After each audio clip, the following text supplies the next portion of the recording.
Hey guys, Anthony, 4x4 Diesel. Just wanted to give you a really 100% honest review of this iDRIVE unit, which we've used. I'm going to give you all the information. So that's the part number on the 150 Prado on the 2.8 litre or 2755cc, the piddly little 2.755cc engine. We've had the iDRIVE really trying that out, we'll call it, because we've never owned one before, and obviously a lot of people use them, and there's a lot of people after information and good information. So this is the deal. All right, we've used, we'll call it R&D. It's been in R&D. We've been using it on this vehicle for approximately 10,000 k's, just over. Okay, it's been removed. I don't know if you've seen in previous videos, we showed it was mounted there. So one of the positives is the sticky works really well. It doesn't come off, but when you want to take it off, it came off in one piece. So it's been fitted to another vehicle, and the R&D will continue then, and we'll get an opinion from one of the other 4x4 Diesel workshop partners who's using that now. I'm going to tell you what I noticed. Okay, so basically a lot of people, look, you know, we're going to go the full pros and cons, all the positives, all the negatives.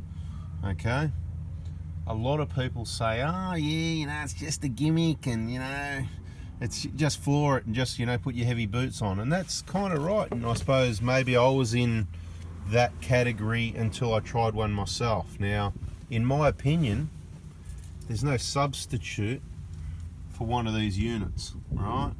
Okay, I haven't used any other cheaper brands. I think if you're going to use one, use a decent quality brand.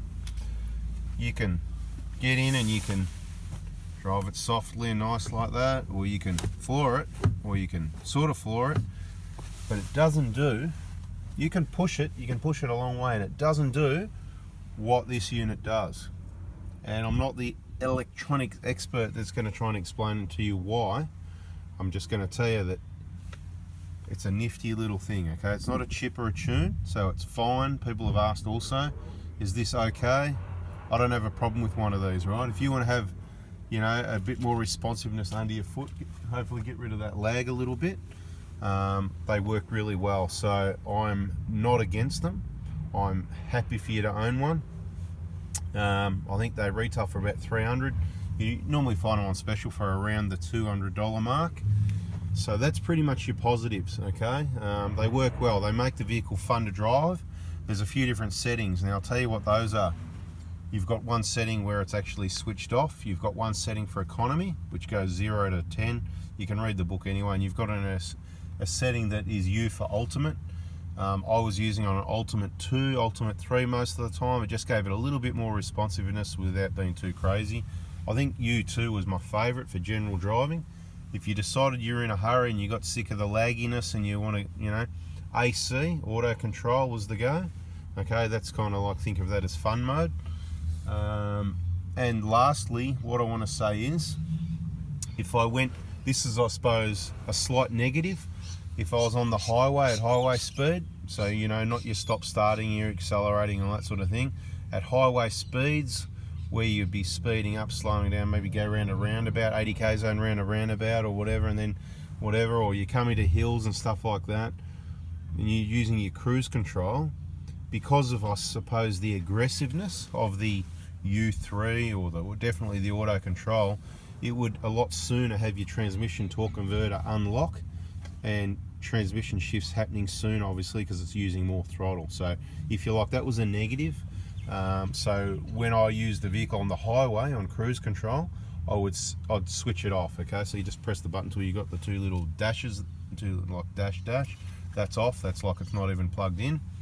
So that'd be the highway run. But then, you know, around town sort of thing, you'd have it on U2 or U3 or whatever suits you. I can't say that I noticed more fuel use. I did notice that with this vehicle.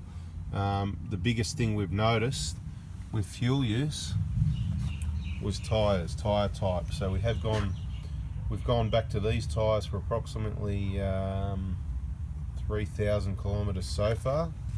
Okay, and that's made a big difference in fuel economy. Okay, so we're going to complete 5,000 k's with those, and compare the data. Then we're going to go back to the BFGs, which are awesome off-road tyre, but it's definitely a compromise for on-road driving, for fuel economy and handling. Okay, it's definitely a compromise. I'm not saying the BFGs are bad. I love them. If that was my choice, that'd be the only tyre. I'm doing this for R&D so that we can have the facts at hand. But look, this one's about the iDrive. We like the iDrive. It's good fun. We did 10,000 k's of R&D. That's what we found. They're the settings that work for us. Definitely took the responsiveness and lag out of it, and now that we've got it unplugged, you can see it's gone. Okay, not there. It's quite laggy. It's kind of disappointing. Okay, so obviously once you get one, you're going to leave it there. You're not going to take it away. We're doing some other R&D, as I said, fuel economy type stuff with tyres and roof racks, different things we're changing around to compare, to get some data on, and we needed to remove this out of the equation, so we've installed it to another vehicle to complete some more R&D, and that's actually on a 3-litre engine. So there you go. Bada boom, bada bing. Guys, I hope that helps. That's my, you know how we roll. A lot of people give us a lot of positive comments. We say it how it is. Well, this is saying it how it is. I'll say it again. The positive is it takes the lag out, it makes it responsive, it makes it feel like you've got more power than you've got, and it works really well. It's not just pressing the accelerator harder, okay? Pressing that harder kind of doesn't work. I suppose if you floored it, but then you don't, it's just not the same effect. I can't even explain it, but it's not, it's better than that, okay? It's not making more power than that. It's just the remapping of that resistor, but it just works really well, it does. The negative is, if you've got an on aggressive setting, your transmission shifts. If you don't mind that, that's fine, but I like to keep the torque converter locked and keep the revs down. I don't need it kicking down gears and torque converter unlocking sooner rather than later. That's easily sorted as long as you've got it mounted in a location, which for us was right here, and you can easily just change the setting back to switching that off for your highway mode if you like. That's personally what we found. I hope that helps you make a decision whether you want one or not. And maybe we need to talk to iDrive about a transmission torque converter lockup kit, because that would go hand in hand with this and solve the problem that's there anyway. Don't get me wrong, it's a problem anyway. I've already mentioned I don't like the setup, this 6-speed auto with the small engine and the heavy vehicle. It's a large heavy vehicle. It just doesn't work that well. There's a lot of torque converter unlocked and heat being created. So there you go. If anybody sees this video that knows anyone in iDrive, Tim or Gene, whatever, Trevor, if you watch this, maybe we need to let them know there's another product out there that could go hand in hand with this one. You know how I roll, I say it how it is. I hope they like this as a positive feedback, but I say it how it is. There is a slight negative to it, and bada bing, bada boom. Alright guys, thanks for watching, take it easy, see ya.